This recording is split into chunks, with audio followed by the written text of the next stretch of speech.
Agrikultura ang bumubuhay sa isang bayan. At sa likod ng bawat masaganang ani ay ang ligtas at responsableng paggamit ng mga abono at pestisidyo.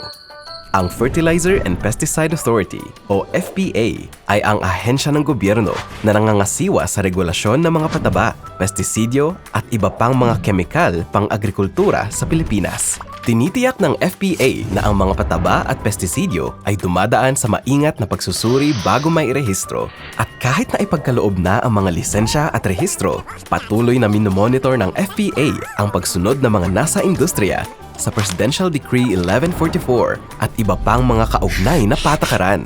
Sa ganitong paraan, tanging ligtas, epektibo at dekalidad na mga produkto lamang ang makakarating sa ating mga magsasaka.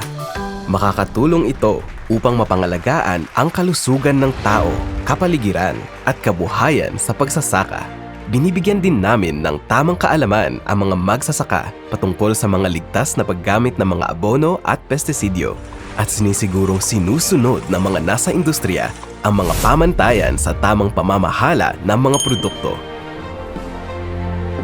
Sa ganitong paraan, inihahanda namin ang bayan tungo sa isang ligtas, food secure at masaganang Pilipinas.